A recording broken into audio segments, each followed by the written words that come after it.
Hello, কেমন আছো সবাই? আশা করি সবাই খুব ভালো আছে। নতুন একটা ভিডিওয় তোমাদের অনেক স্বাগত। তো আমরা আমার ভিডিওতে কাল দেখেছিলে আমার মামা শ্বশুরের ছেলের কালকে ছিল আইবুড়ো ভাত পৈতের, আর আজ ছিল পৈতে। তো যথারীতি আমরা মানে আমি আমার ছেলে, ওর বাবা কাজ করছিল, ও পরে আসলো একটু। আর আসলাম এই কারণেই বলছি, কারণ আমরা ছিলাম হচ্ছে মাসিমণির বাড়িতে। মাসিমণির বাড়ি ওখানেই বিয়ে হয়েছে, ওখানেই বাড়ি। তো তারপর রেডি ফেডি হয়ে এখানে আমি ব্রেকফাস্ট করে নিলাম, লুচি আর হয়েছিল আলুর তরকারি আর বোঁদে।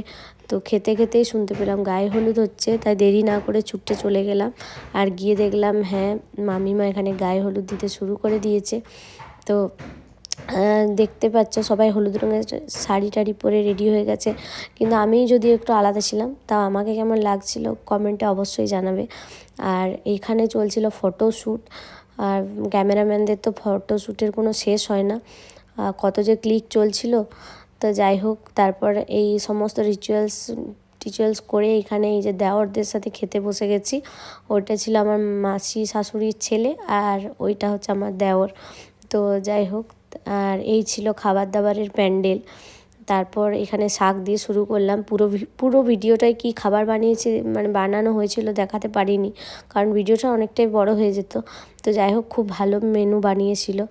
আর খাওয়া দাওয়া মোটামুটি করেই চলে গেছিলাম। এই যে বলো তো আমাদের এই ছোট্ট ব্রহ্মচারীকে কেমন দেখতে লাগছে। আর এখানে হচ্ছিল যজ্ঞী, আর ওকে তো খুবই কিউট দেখতে লাগছিল। তারপর গোলগাপ্পার মতো চেহারা, আরোই কিউট লাগছিল। তারপর এখানে চলছিল ভিক্ষা দেওয়ার পর্ব, আর যদিও আমি ভিক্ষা দিইনি। তো যাই হোক, ভিডিওটা তোমাদের কেমন লাগলো জানাবে। বাকি পার্টির দিনের ইয়ের ভিডিও তো তোমাদের সাথে আমি শেয়ার করবই।